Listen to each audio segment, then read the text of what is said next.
to me, you can't divorce your career from your life. And often people do. So make decisions about your career that suit the life that you want. Make decisions about your life that fit with your career. Because when you work with the two hand in hand, then you end up getting to where it is that you want to get to. And so often I see people making decisions where the two seem completely disconnected.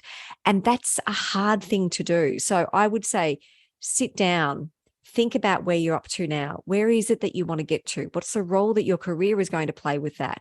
Are you in an environment that is bringing out the best in you? If it's not, what can you change? Either in that environment or how you're responding to that environment. And, does it mean you can go somewhere else? Because what you really want to do is be able to look back at all of this and go, yeah, I've worked hard. That working hard has paid off. And yeah, there's been times that have been hard, because there's always going to be times that have been hard, but I've actually grown through it and I'm really happy where I've landed. There's a fabulous researcher called Tasha Ehrlich, and she talks about self-awareness from two levels. You need to understand yourself, understand how you're triggered, but you also need to understand the impact that you have on others. And sometimes when people see themselves as self-aware, they go, oh, I really understand myself, but they're not aware of the impact that their behavior is having on the people around them. And, I do come from a philosophy that I think it's very rare that someone wakes up in the morning and goes, my goal today is to be a totally shit boss.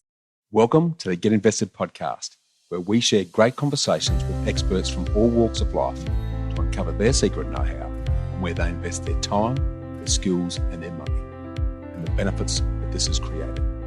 You see, the truth is that everyone invests. Every minute of every day, we're investing our time, our skills, our energy and our money in something. Some of us are investing consciously, some unconsciously, sometimes for good, sometimes for bad, and sometimes for no impact. Get Invested will help you to start living by design, not by default.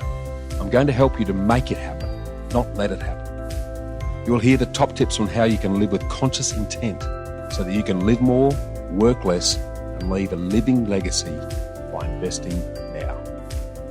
Listen to the show to discover the top tips on how to get started, make the most of your investment journey, and ultimately to be living your dream, not someone else's.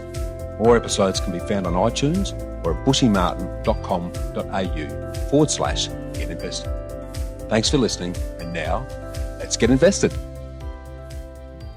Hi, freedom fighters. Now, over the years, I've talked a lot about living by design in order to enjoy your ideal lifestyle and getting invested in yourself and living with intent to make it happen instead of letting life happen to you. And nowhere is this more prevalent than in our work, where we spend most of our waking hours and years of our active lives. This is where we spend most of our time working for a boss or being the boss. But how many of you really enjoy your work and are truly fulfilled?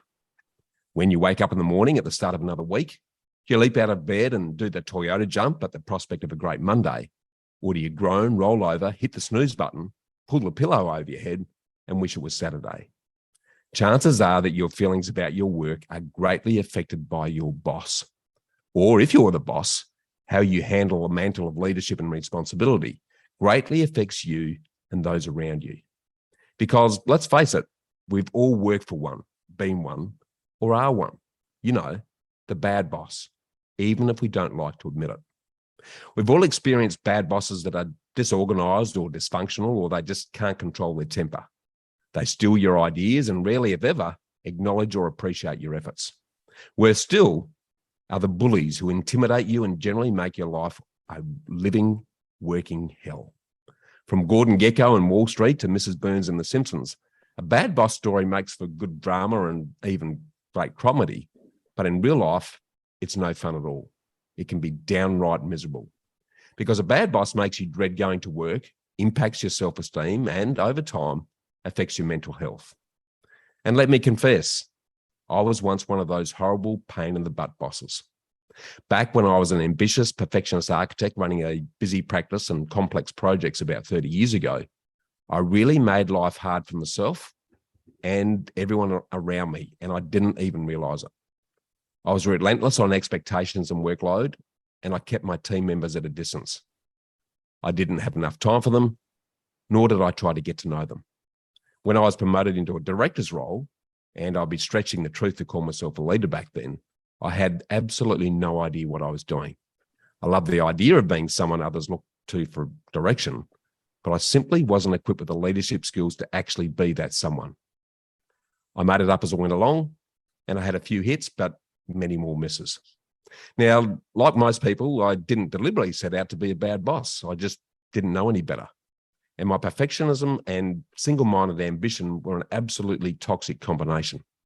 I didn't want to admit to my bosses that I couldn't do something or to deliver substandard work, so there was always pressure to perform, and I set a cracking pace. So when the pressure of work environment got to me, I passed it down the line, so the pressure on my team increased as well. As a result, my team and I were absolutely constantly exhausted. But sadly, I was blind to this impact, and I ended up burnt out, broken, and broke. And at the tender age of 33, I ended up losing my marriage, my son, my career, and my self-worth. I threw out the baby with the bathwater, gave up architecture, and started a new career. Now, thankfully, with a lot of self-work, counselling, and reflection, I started to improve. It didn't happen overnight, and it's taken years to become a better boss, and it's still very much a work in progress. It started with an awareness of the impact I was having and a desire to do better, then surrounding myself with people who could help me to see myself more clearly. And my wife and partner in all things, Sonia, has been my rock and my mirror in this regard. So what about you? Are you loving your life at work? Do you work for a good or bad boss? Or are you a bad boss yourself and are so buried in the urgent rather than the important that you don't even know it?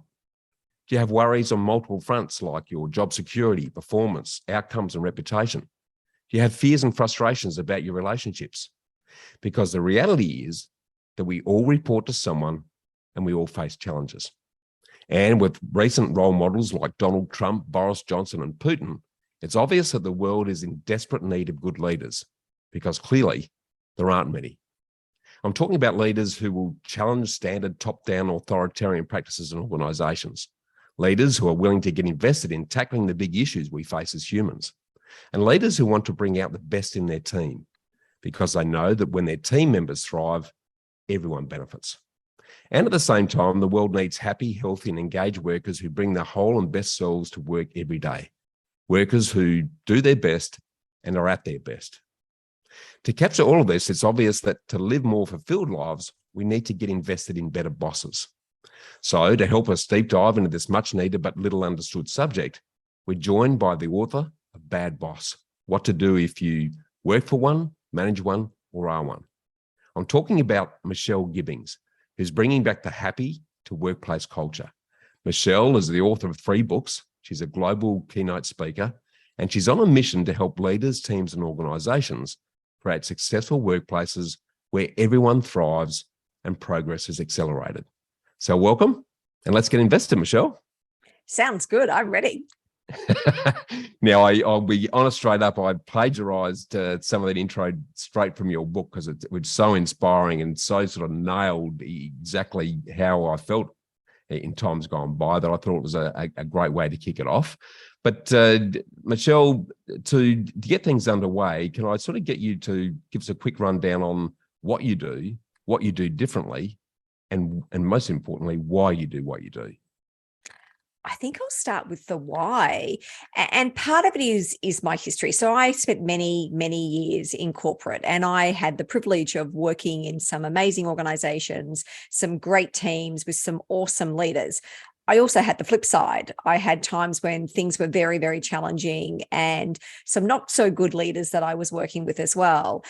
And what I find is that if you can work with people, if you can understand their context and understand their environment and equip them with the skills so that they can be their best and then bring out the best in the people around them, that's when you get great things happening. And so for me, in terms of the why, I really want to help create healthy, happy, thriving workplaces. but that starts at an individual level. And so the work that I do is both at an individual level, where I work one-on-one and I do, executive coaching and mentoring work. I do facilitation work where I work with teams, and then I work at an organizational level where there are programs that run across organizations. And because my background is corporate, I'm not only bringing the knowledge and insights that I've got from all of the study and research that I've done. So I've got that theoretical background, but I've also got the practical experience. And to me, that's one of the differentiating factors in terms of what I do and how I work is I'm not just talking theory. Because I've been there, I understand the complexities of how big organizations work, the complexities of organizational dynamics and politics.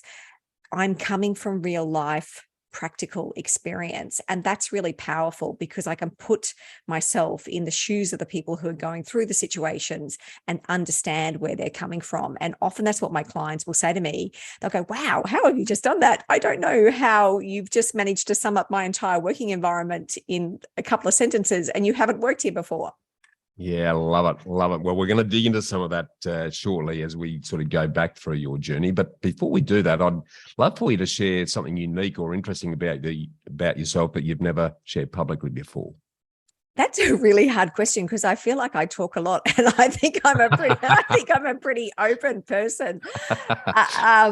I probably should have got my husband involved in this, and he would be very happy to probably share something that I haven't shared before. Look, I think for me, the key thing is I am who I am. And often that's what people will say when they meet me is they'll go, oh, wow, Michelle, I've listened to you on a podcast before, or I've, seen you on TV, or I've read one of your books. And it always amazes, you're just exactly, when I hear you speak, it's how I read you when I read your book. So I do think I'm a pretty open book. I don't think I am who I am, and what you get is who I am, if that makes sense. It's not as though there's an artifice or an artificiality around I'm a different person in my personal and professional life. I've managed to be able to bridge both of those worlds together.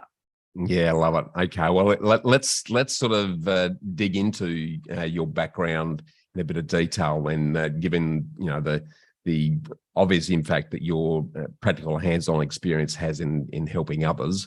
So I'd like you to sort of give us a bit of a Reader's Digest summary of, what you've invested your time, energy, and money in over the years and why, and how's this led you to where you are today? I'm an absolute lover of learning, and everything at every step through schooling years and through my university. And then once I started working in the corporate environment, I never stopped learning, and I never waited for the organization to invest in me. I was always willing to spend my own money and my own time investing in things that I thought were useful or interesting. And so I've got a very broad background and also a broad range of interests and knowledge because I have this insatiable appetite to learn. And so with that was the ability to be able to jump not just industries, but functional roles. So, I originally started in government and in politics. I then went to work in the mining sector, then financial services before I started my own business. And through those careers, I went from everything from being a company spokesperson and working in public policy to being a head of compliance, doing strategy, running large-scale change programs. And so there's always been a lot of diversity in my work, and that's what's kept me really interested. But all of that's been underpinned by learning. Yeah, okay. Can you talk us through some of the highs and lows that you've personally experienced and the learnings that you've taken away from those then over the journey so far? Lots of highs, lots of lows. Wow, it's almost hard in terms of knowing where to start. If I look back, I think probably at quite a young age, because this was my first, real role out of the university, and I was working for a member of parliament, and she lost her seat in an election. And I remember sitting in the office crying because, she'd lost her seat, I'd lost my job, and not knowing what to do and thinking, wow, all this energy and effort that I've expended over the last couple of years feels like it's come to nothing. And it was a great learning that, yes, invest time in work, but you also need to make sure that you've got that other side of life, because if you don't have that personal life and a really strong sense of family connection and friends, work can come to an end, and work's not going to necessarily take care of you. When the job's done, the job is done. And I've certainly seen that through my career in terms of how people can be exited from organizations quite quickly. I think I've been very fortunate through my career in that I've had some great mentors and people in my network who have been able to help guide me and introduce me to different sectors. So even when I left politics, it was a family friend who suggested, have you thought about the mining sector? And I would never have naturally thought about going into the mining sector. And I hadn't realized how transferable my skills were at that time. I also have been, throughout that career, when I jumped then from the mining sector, and I spent time working in small mining towns, and, there's a huge amount of experience that comes with that. And I often say to people, don't be scared of doing things that are different. Through my career, I would take leaps into the unknown. And that meant not just moving geographic locations, but moving industries and moving professions. But it was in those leaps that I learned a huge amount about myself, what I was capable of, and also that recognition of how much of your skills are transferable.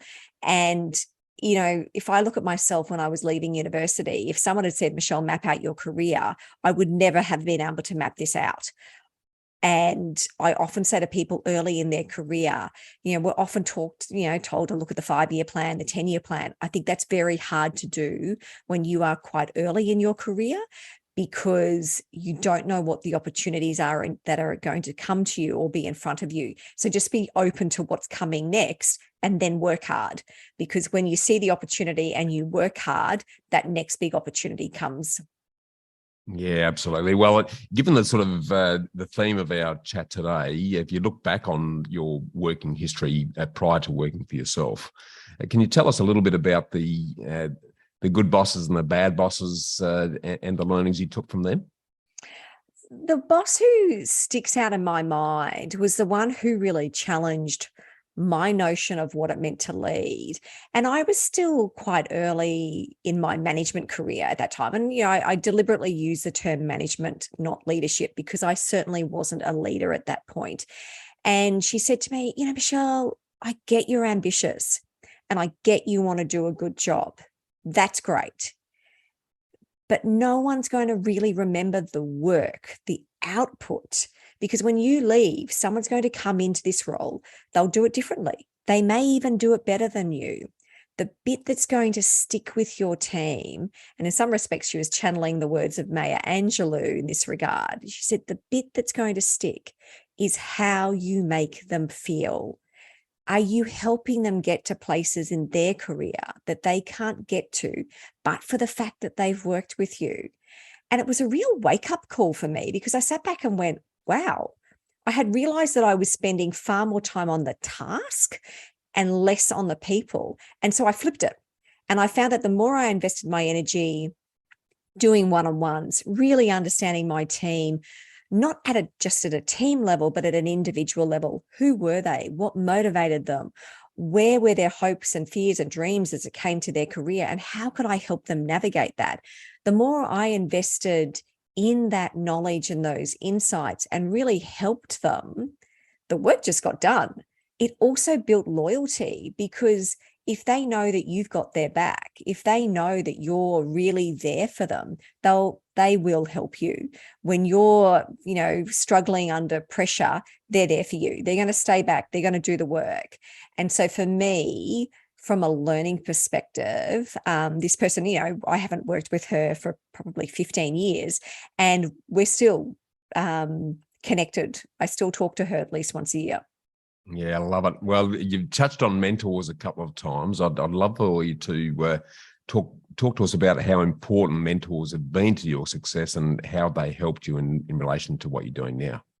Look, they're critical. And I distinguish between a mentor and a coach. So through my corporate career, I had a coach, and a coach is fantastic because, they're there for you. They can challenge you but they haven't necessarily been where you've been.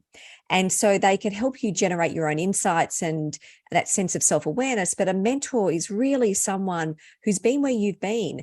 They will provide guidance to you. You can share ideas with them. They'll give you their perspective. And at various stages in my career, I've had mentors, and I would have had mentors who didn't necessarily know that I saw them as a mentor, because for me, it was about having people around me who knew more than me, who could share ideas and insights. And even when I was starting the business, and it was a very random kind of construct that I actually even ended up running a business. And we can talk about that if that's of interest at some stage.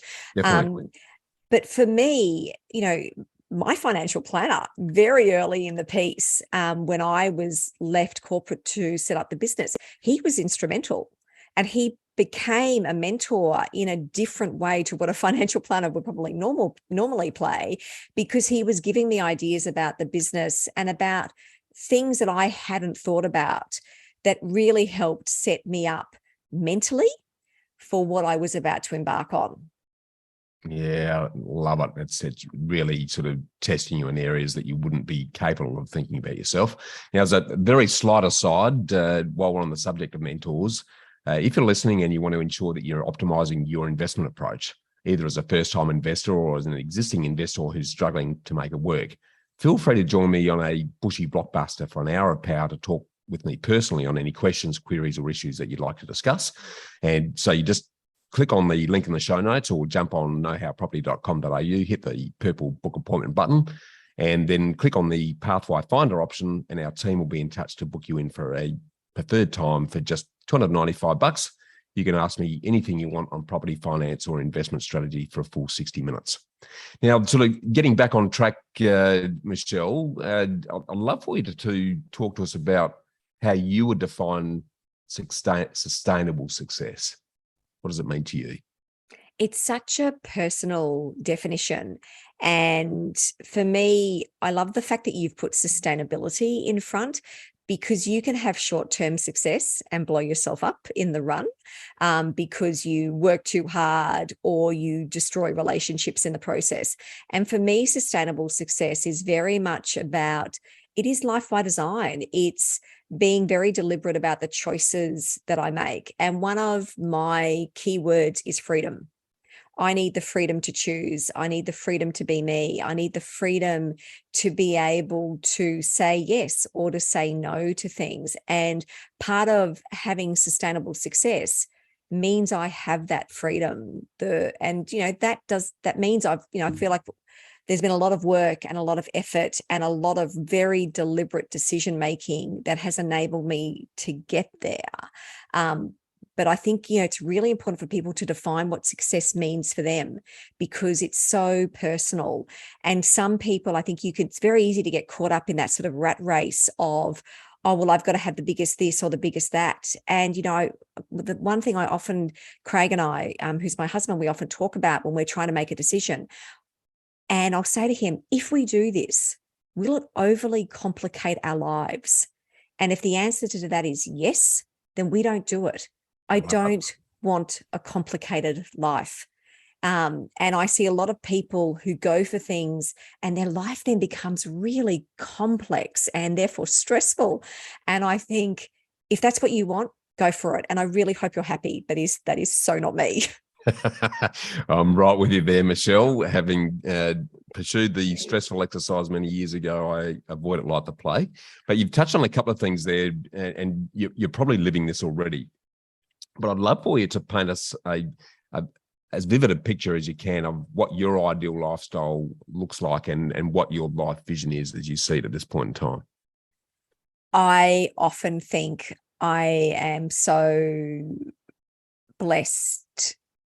And I worry sometimes when I use that word, because I know sometimes people hate the word blessed, but I do. I really do think I'm blessed for where I am. I was fortunate. I think, they often talk about, luck in life. And there is no doubt that the biggest lottery card in life is the family that you are born into.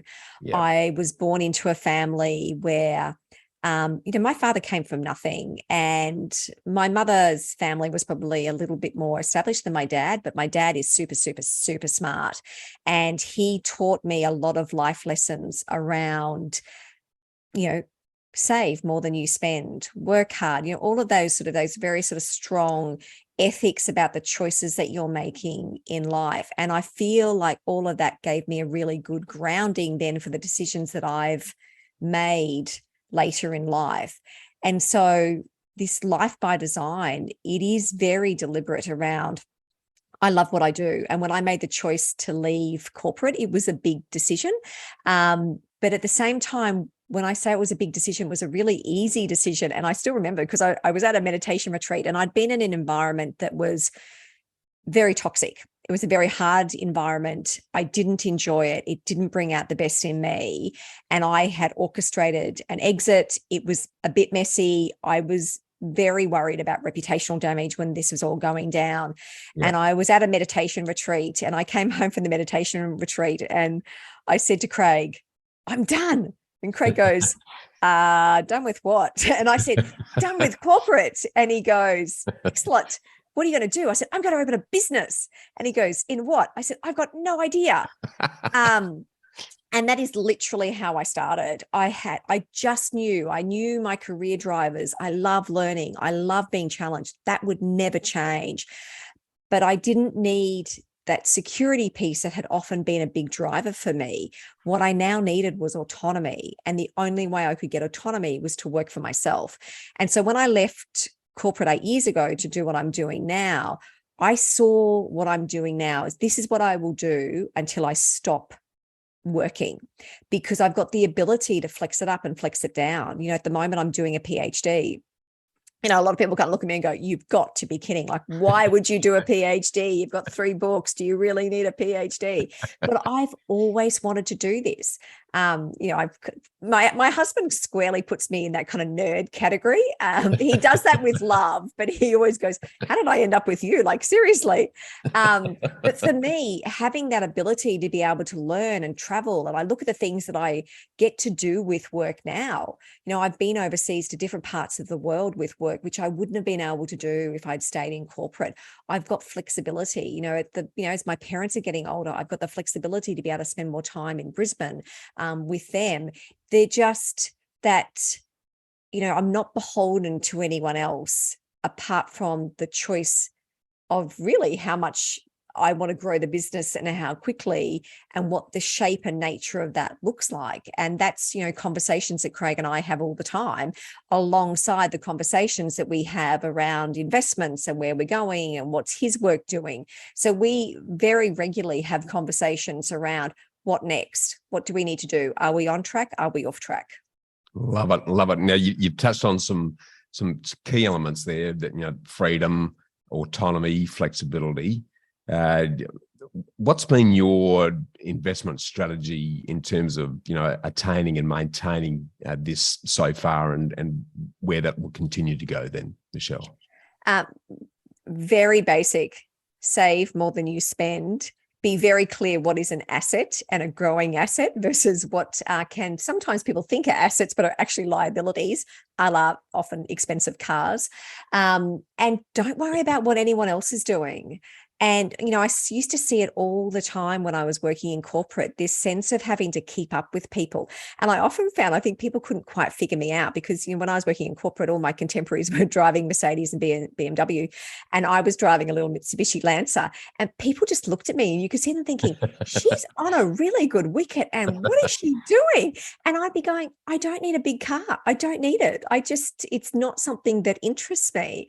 And so we've always, Craig and I got married later in life as well. And so early in my career as a single female, I was very intent on making sure that I was going to be financially secure. And that was always the key thing. Even then when Craig came along, I'm not going to rely on someone else to manage my finances for me, and also not rely on someone else to make those financial decisions. What's lovely now with Craig and I together, and we've now been together for 18 years, is that we complement each other in how we make financial decisions, and we make joint decisions, and we're very clear about the strategy that we've got together. But I also think, I often see, sometimes younger women making decisions where they go, oh, well, I'll worry about that once I get married. And I think, but you've got no guarantee that you will get married. So why wait until later? Make those decisions now. Have your own financial independence, because that then means you're coming into a relationship as an equal, not as someone who is reliant on someone else to fund their lifestyle. Totally agree. A man is not a plan. I 100% agree with you there, Michelle. Given my own sort of focus on property and how properties benefit myself and my good wife, Sonia, what part, of any, has property played in your journey so far? Lots. I still remember when I bought my first property when I was 23, I think it was. I still remember this because I just got a really big pay rise. And, this was many, many years ago. I think this would have been, well, I'm about to release my age to you, Bushy, but this would have been 29 years ago. And I still remember going home because I was back in Brisbane at that time. So I was temporarily staying back with mum and dad. And I said to dad, I've got a choice, buy a bigger wardrobe, or maybe I should buy a unit. And dad goes, I think you need to go and buy a unit. And look, and once again, I was very lucky because I had parents who understood the property market. And so I had people who could guide me through that process. And, property prices are very different now to what they were, when I was first buying. So I think I'm very conscious of that in terms of, giving advice to other people. But property is very important. But I also think it's, the first place I bought, I didn't have everything I wanted in it, but that was okay. It was a stepping stone. And I still remember this. I had the unit, I had 2 deck chairs, I had a black and white TV, I had a fridge that mum and dad had lent me, and I had a bed. And that was it. There was no other furniture in the unit. And I still remember going to work and telling someone, and they said, well, why wouldn't you just get a bigger loan so that you could get all this new furniture? And I said, because the furniture is not really an asset. I said the furniture that I'd be buying at that point, I would rather acquire really good pieces that I want. And I don't want to use debt to buy furniture. And it was, once again, that came from my dad, the difference between good debt and bad debt.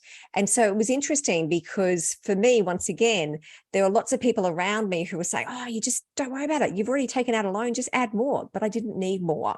And so being very clear around what's the difference between a need and a want. Love it. Love it. Some really good principles there. And clearly your folks have really instilled some really strong parameters there that have helped you along the road. I'd love for you to share what you consider to be both your best and your worst investments so far. And I'm not just talking about physical assets here, Michelle. I'm talking about wherever you've invested your time, energy, and money. Can you sort of think back on the best and the worst? And most importantly, of course, what you've learned from them? The worst was probably taking advice from a financial planner. I probably shouldn't say this. And he told us to put money in a fund that really didn't do well from a superannuation perspective. So we then just made the decision, pulled it out and put it somewhere else, which was a very good decision. So it was a good decision to move it. And I also think with this, and it was interesting because he was very good on so many levels.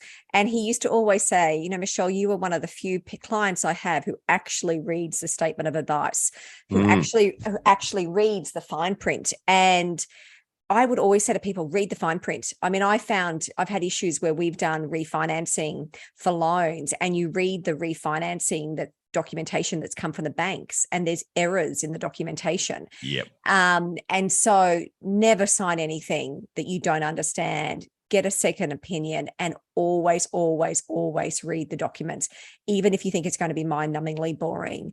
And then always keep copies of the documents, because that's the other thing as well. I've had situations where there's been, disagreements over things, and I can pull out the original document and go this, and they'll go, oh, wow, well, we actually don't have that. And I go, well, here's the record trail.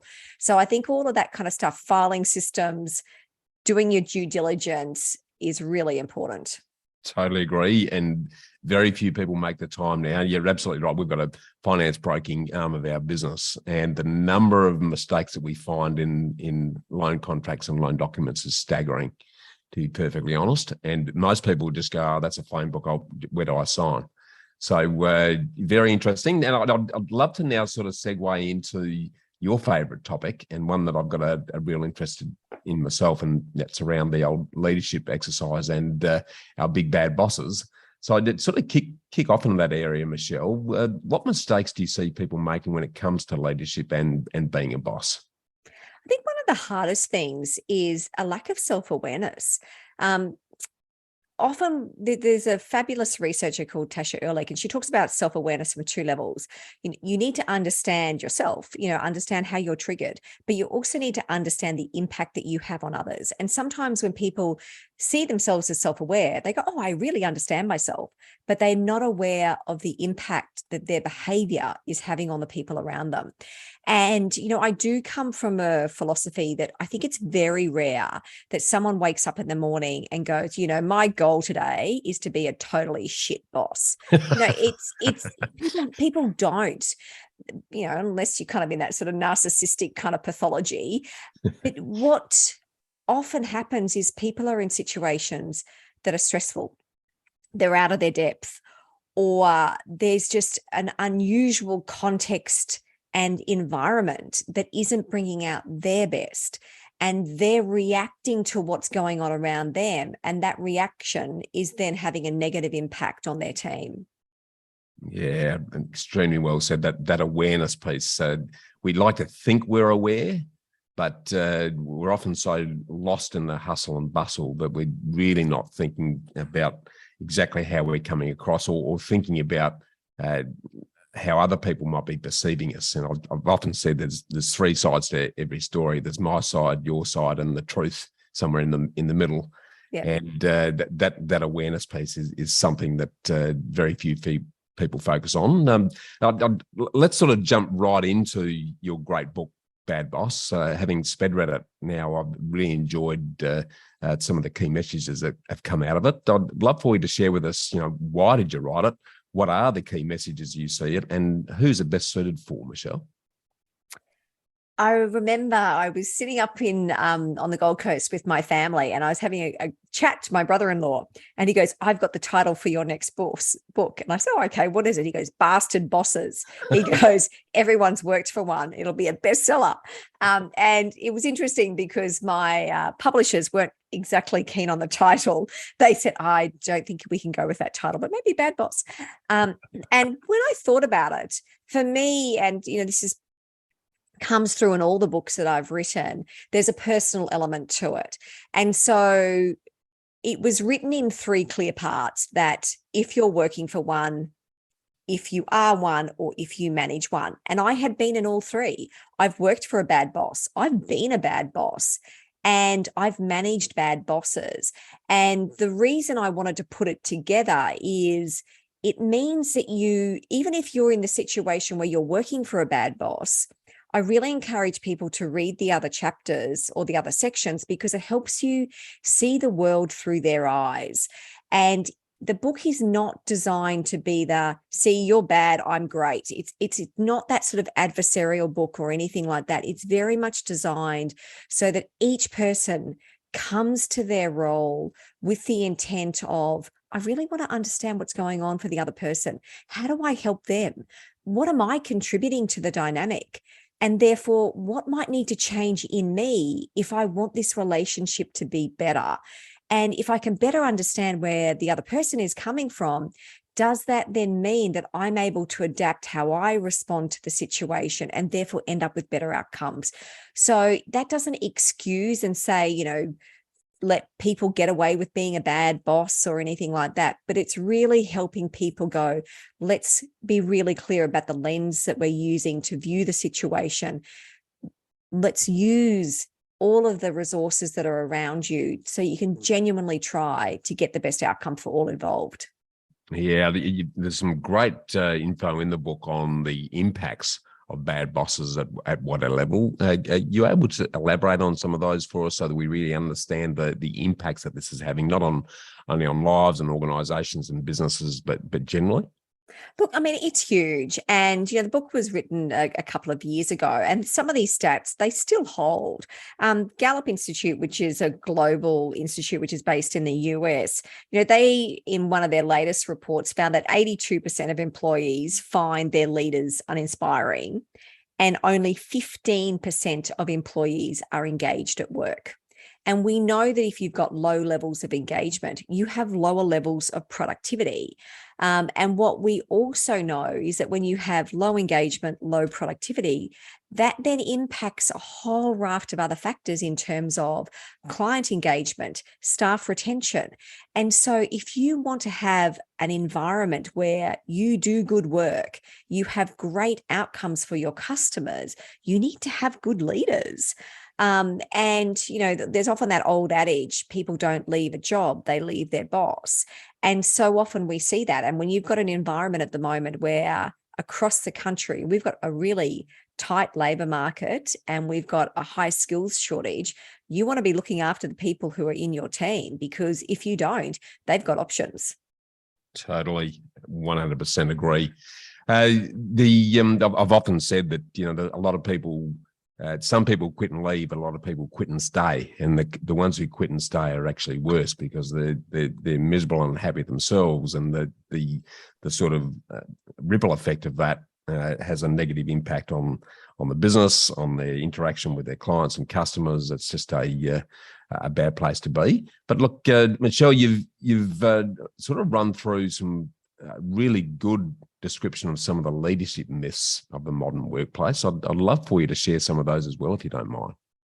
Yeah, sure. Look, I think there's a couple of key ones. One is that leadership is one size, one shape. To me, leadership is very much contextual. You really do need to understand the environment that you're in. Leadership needs to adapt to the context. And also leadership is something that is learned. I don't subscribe to this sort of mythology that as a leader, you are born a leader, you are ordained a leader, and that's it. To me, leadership is something that is absolutely a skill that can be learned. And the most important thing through that is that you have to want to learn it. You have to want to become a better leader, because you can be put through all the leadership courses in the world. You can be mentored, you can be coached. But if you don't want to do better, if you don't want to be better, it's not going to make any difference. Yeah, 100% agree. Now, you give a really good breakdown of the 4 steps to freedom and fulfillment in the book as well. I'd love for you to expand on what they are, if you don't mind. Can I laugh for a minute? Sorry, Bushy, I don't have a copy of the book in front of me. Yeah, well, when I read it, I thought, gee, there's some real gold in that exercise. But and given your focus and my focus on freedom and fulfillment, I thought it was pretty useful. And I was going to say, I can go and pick up a copy of the book. You might need to edit this bit. No, that's all good. No, well, what I will say there is that if you're listening, you're going to have to grab a book to get that gold, because there's some real gold in that. But what I'd love to sort of transition into then, Michelle, given the overall focus on leadership, what do you believe are the keys to being successful as a leader and a good boss? Be genuinely interested in your team. Know them on a personal level. And that doesn't mean you get intrusive and you drive by their house at, odd hours of the night or do anything kind of weird, stalkerish. But be interested. Who are they? What motivates them? Where do they want to go in their career? Don't be offended if they say, hey, I'm ready to do something else. Because I think often what I see is leaders get upset, particularly if a star performer wants to move somewhere else, and then they become persona non grata. And you don't want that. Really treat them with respect. Understand where they're coming from. We look for leaders that inspire us and that help to bring the best out of us. And we want leaders who make us feel confident and comfortable about where the future is going. And that doesn't mean you don't challenge them. It doesn't mean that you don't give them feedback. People want feedback, but they need feedback that's timely. They need feedback that is well delivered. And also, they really want to work with leaders that have a sense of direction. Where are we going with things? And how do I get involved in that? And often where I see leaders falling down is they go, oh, well, people don't need to know that. I'll tell them when they need to know it.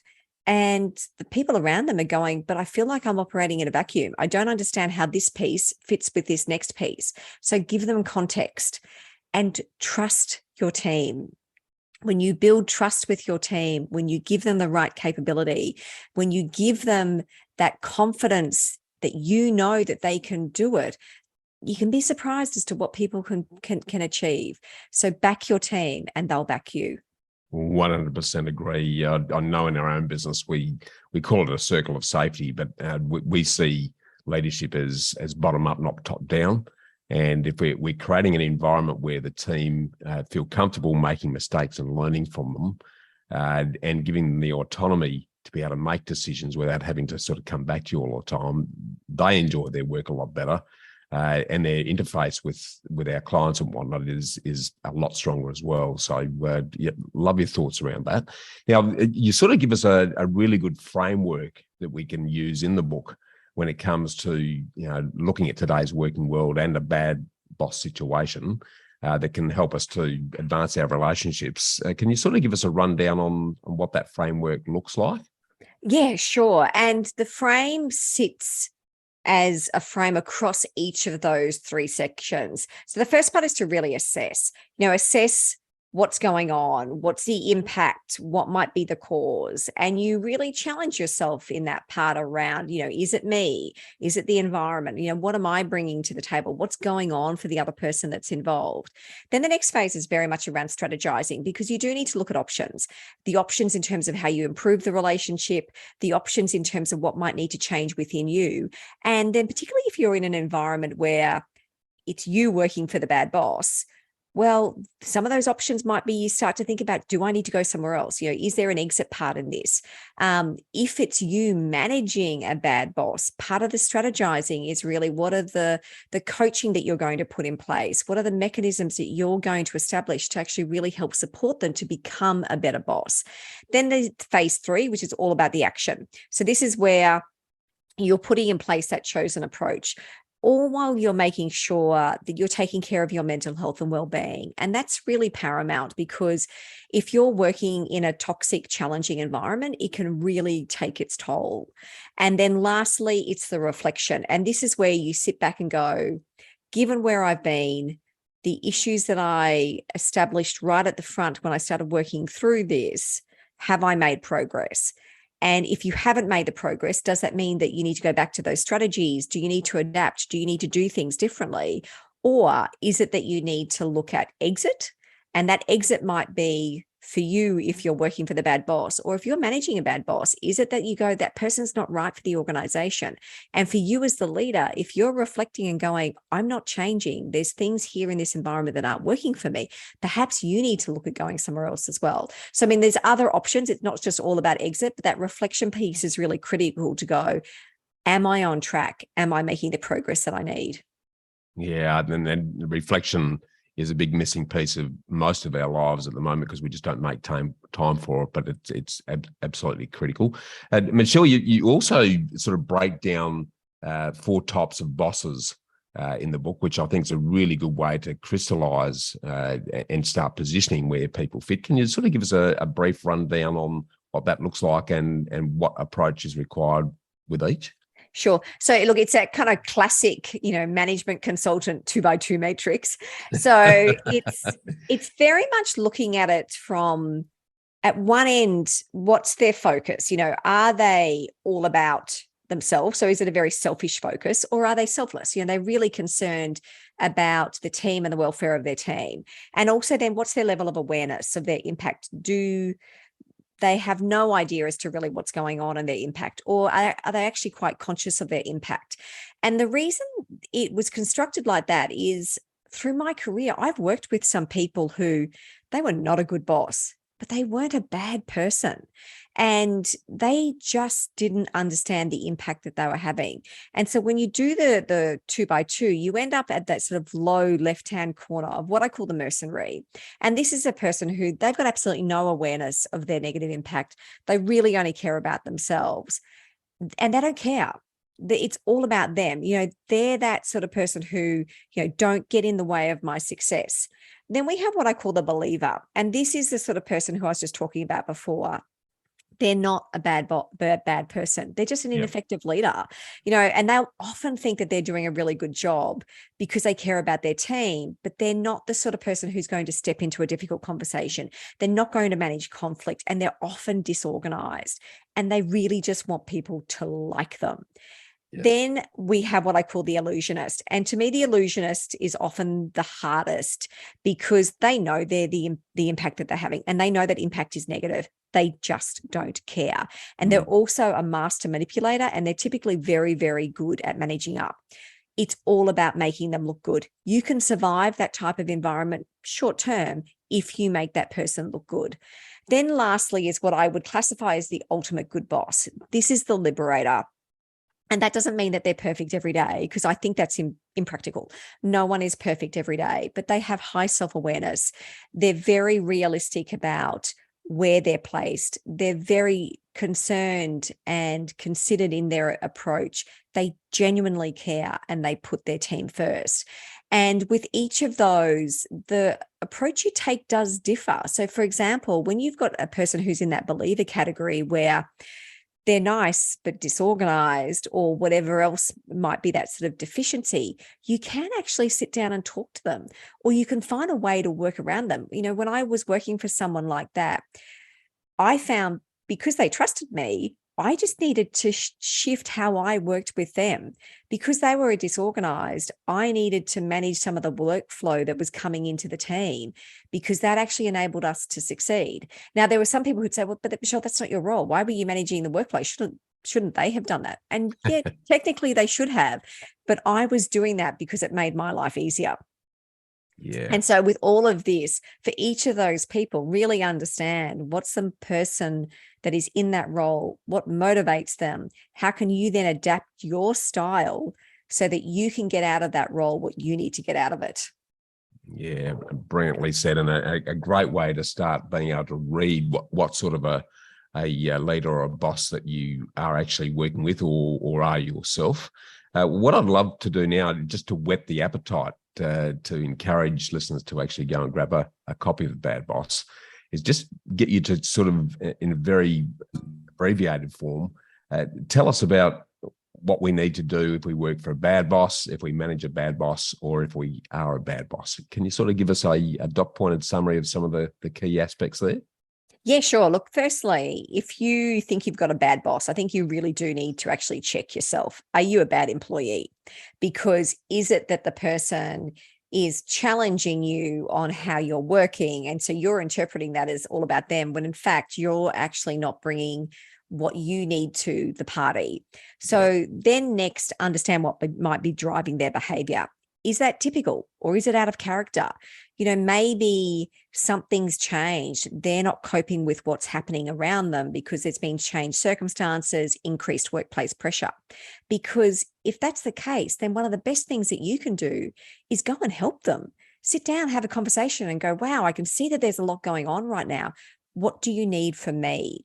And then your boss turns around and goes, oh, wow, this person's awesome. They've actually noticed that I've got increased stress and they're sitting down trying to help me. Yeah. Now, if they're in that sort of narcissistic, really, you know, illusionist, bad kind of boss category, then you really do need to go, how long can I survive this role? And what am I getting out of this role?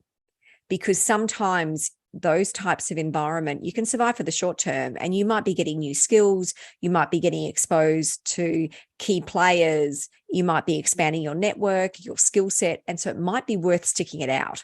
But you do need to really consciously be aware, when is this starting to impact how you feel, how you show up, and how you treat other people? Because once it's got to that point where it's really starting to negatively impact you, then you need to go, yeah, time's up. I need to go somewhere else. Yeah, good call. Absolutely. And then the last version, if you're the bad boss, what's your thoughts around that aspect? I think the key thing, and I say this to all leaders, you need objective feedback. It's, you know, it's very easy to live in a little bubble and think that everything's okay. You might be surrounded by sycophants who go, oh, wow, you're awesome. And you need 360. And the best way to do that, it's anonymous. There's a process that sits around it. You get executive coaching that goes with it as well, because that 360 with a really strong tool and a research that sits underneath it then gives you objective data. You can look at it and go, wow, so this is how my team see me. This is how my colleagues and my peers see me. This is how some of my clients or suppliers, because you can get different segmented data. This is how my boss sees me. This is how my boss's boss sees me. And yet what I'm seeing when I look at that data is different people experiencing me differently. And then the question is why? Why is it that your direct reports have a different experience to what your boss does? Does that mean you show up differently? And then when you do a 360, you self-rate yourself. And that's illuminating when you can see the gap between how you've rated yourself and how other people have rated you. Yeah. Now that gap is sometimes positive and sometimes it's negative. I've frequently have situations with clients where they look and actually their team have rated them more highly than they've rated themselves, because these leaders are actually harsher on themselves than the people around them are. But when you've got that data, you can then plan. You can go, okay, I now have a greater awareness as to where my leadership gaps are. I can now build a plan as to how to close those gaps. Yeah, I love it. We use a sort of a slightly different version of that in our own business. We don't make it anonymous because we created a very open structure right through. But we do and you no doubt heard of this. We do a keep, stop, start, and we do it pretty regularly. And everyone goes around the table with everyone in the business. We're only a very boutique concierge business, so there's only a dozen of us. But we want you to keep doing this, we want you to stop doing that, and we want you to start doing this. And the feedback that comes out of that, it really smacks you in the face. So the insights that I've taken away from that process, from everyone letting me know with no holds barred what happens on the keep, stop, start, it really has been very beneficial. Is that something that you've used or similar tools that you use with the clients that you're helping with, Michelle? Yeah, look, Stop, Start, Continue, I think is great. And I think it's fantastic that you've got an environment where people can be open like that. Often I find those people can hold back things. And so the tools, look, it depends. Like, I think it's always about finding the tool that is fit for purpose, because there are some fantastic tools that you can use that give open feedback like that. The tool that I use is based on adult development principles. And so it's very much about understanding the psychology of our reactive self and how do we really understand how we've been socialized to behave in a certain way. And therefore, for us as leaders to go, I understand how my experiences, my background has led me to now behave like this, but I'm now going to make a conscious decision. And it's what we call a self-authored mind, a conscious decision to be a different type of leader. And to be that different type of leader, here are the things that I'm going to do. And recognizing that change takes quite a while, and you would know this as well through your own development. It's incremental all the time. And that's why I say people, you never stop. And context really matters. One of the 360 tools that I used it, so I had it done on me when I was in corporate, and I've used it on myself since I've been running the business. And I remember when I had a debrief, and the lady who was doing the debrief said to me, "Oh, wow." She goes, "Your profile, it's transformational." She goes, "We don't normally wow." She goes, "I don't think I've ever seen such a difference." And I said, context. I said, when it was first done, I was working highly charged, highly political, big financial services organization. Now I work for myself. Very different. And so I often say to people, context really matters. And so be aware of the environment, because it can really change how you show up. And sometimes we're not aware of the impact that it's having until later. And it was interesting because my last corporate gig, which was really hard, but in a weird kind of way, I often think I'm so glad I went through that, because if I hadn't, I wouldn't be doing what I'm doing now. And the people who know me really well will say to me, "Michelle, you are now doing what you were born to do." But that last corporate gig, it was my husband and a very good friend of mine who saw the damage it was doing to me. And Craig said to me, "I have never seen you doubt yourself so much." He goes, "That place is destroying you." And it was my girlfriend who said, "Michelle, you're one of the smartest people I know." She goes, "I could just have never figured out why you're not working for yourself." And she was the one who probably unknowingly at that time planted the seed. Yeah, it's interesting. We can be like frogs in a boiling pot without recognizing what that environment is doing to us until someone else who knows us well, pokes us on the rib and says, hey, what's going on here? I love that. And the sort of situational approach that you adopt to look at each and every person in an environment and then adapt a way of leading that's going to be best fit for that particular situation, I think is a very clear takeaway for me. But been awesome to chat around that. There's another sort of closing question around this subject that I'd love for you to expand on, because when it comes to investing our precious time, energy, and money with intent, how can we be clear on the choices we want to make and know how to make good decisions, as you see it, Michelle? I'm a planner. And so I am one of those people who I'm really clear about where we want to get to. Every year, and we do this on our wedding anniversary. Craig and I don't work our wedding anniversary. And over lunch, and I remember in our first year when I brought out the spreadsheet, you could see my husband kind of going, oh my God, we're at this really lovely restaurant and my wife's just pulled out a spreadsheet. What is wrong with her? But it's life goals on a page. And we have it broken into different categories around financial goals, spiritual well-being, learning and education, society and community, and friends and family. So we've got different categories, and we have it's mapped out for the next 10 years, and it's quite high level in terms of some of the things that we're doing in the future, but they're thought bubbles. They're things that we've talked about that we know that we want to do and we don't want to lose it, but we get very clear. What are the things that we want to nail next year? And that then goes on my wall in the office, and it's something that we refer back to, and it helps to keep us on track. Are we heading towards where it is that we want to head to? Because we know, and all the research shows this, when you write goals down and when you keep those goals visible, you're more likely to take action on them. Absolutely agree. You're singing for my song sheet there, Michelle. It's love what you do there, and because you're doing it together, it acts as both a magnet and a compass to sort of keep you on track as to where you're heading, where you're heading together, which is really key. So I love that you're doing that.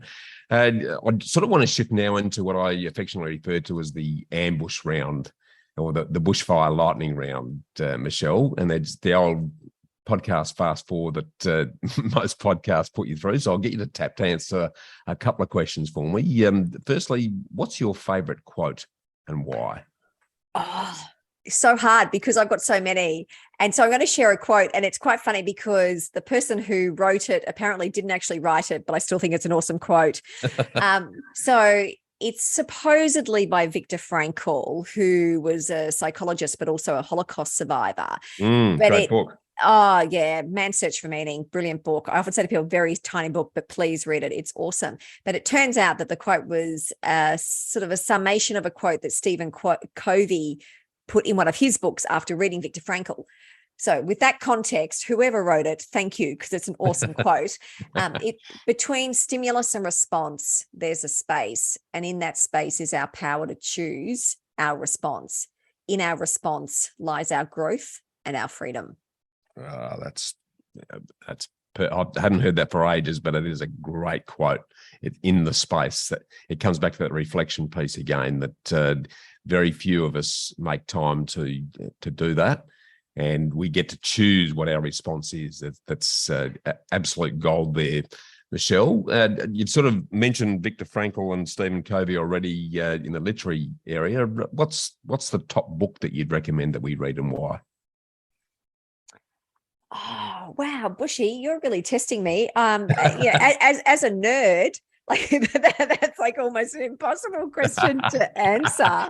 Yeah, you can give me three if you like. If one's too hard, give me three. Look, it's interesting. I think what I'm going to do is just give you some books that I really, when I read them, they stuck with me, and I still go back to them.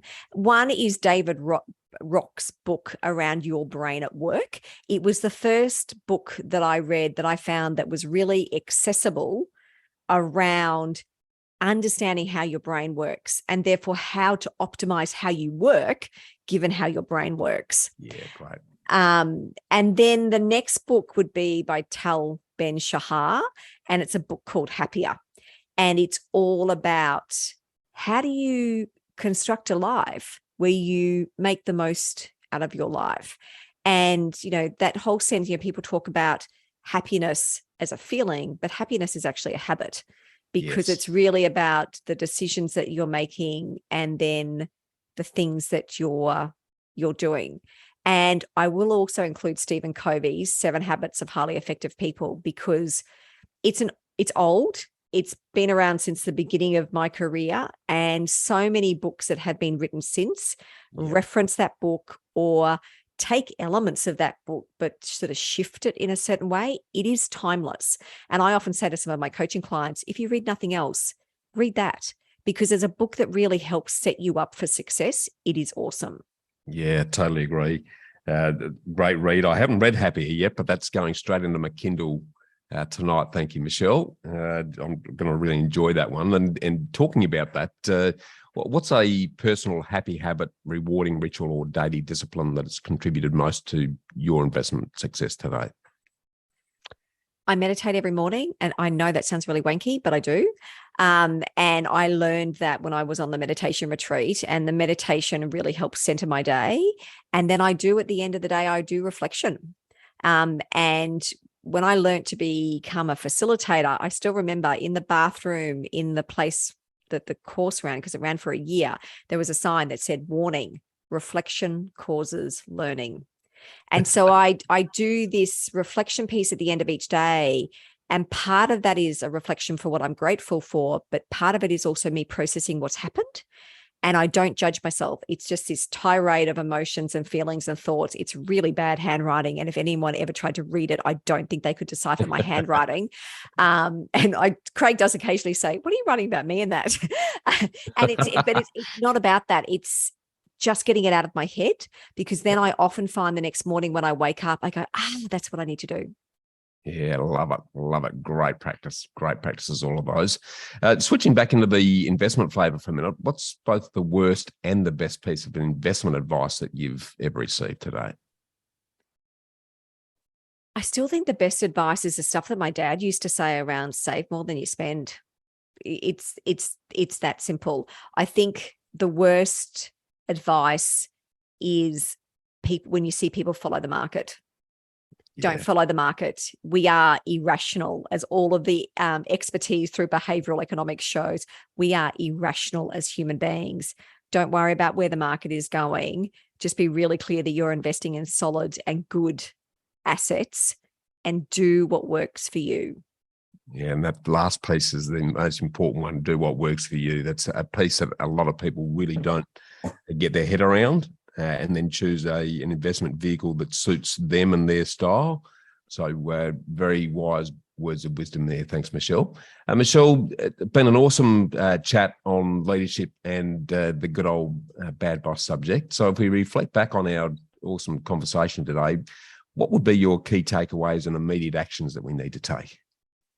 Go and buy the book if you haven't. Love it. And while you're there, why don't you buy the other 2 as well? Sorry, I did have to add that. Of course you did. Well done. Look, for me, with all of this, it really is going, and it's the same, to me, you can't divorce your career from your life. And often people do. So make decisions about your career that suit the life that you want. Make decisions about your life that fit with your career. Because when you work with the 2 hand in hand, then you end up getting to where it is that you want to get to. And so often I see people making decisions where the 2 seem completely disconnected. And that's a hard thing to do. So I would say, sit down, think about where you're up to now. Where is it that you want to get to? What's the role that your career is going to play with that? Are you in an environment that is bringing out the best in you? If it's not, what can you change? Either in that environment or how you're responding to that environment. And, does it mean you can go somewhere else? Because what you really want to do is be able to look back at all of this and go, yeah, I've worked hard. That working hard has paid off. And yeah, there's been times that have been hard, because there's always going to be times that have been hard, but I've actually grown through it, and I'm really happy where I've landed.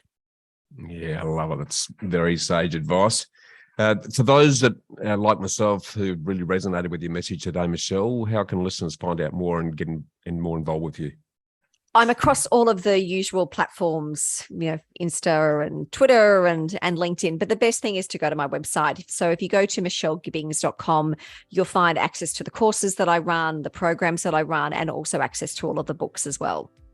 Brilliant. One-stop shop. That's a great place to start. Look, it's been a really great chat, Michelle.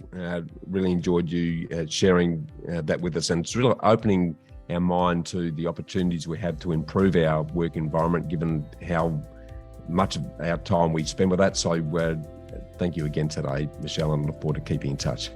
My pleasure. Thanks for having me on. Thanks, Michelle. Talk soon. Excellent. To get a summary of all this investment gold in the show notes, just email me on hello@khgroup.com.au. That's HELLO@khgroup.com.au. Or check us out at www.bushymartin.com.au/Get Invested. I look forward to joining you next week for another episode of the Get Invested podcast. So thanks for listening. And as always, dream as if you'll live forever and live as if you'll die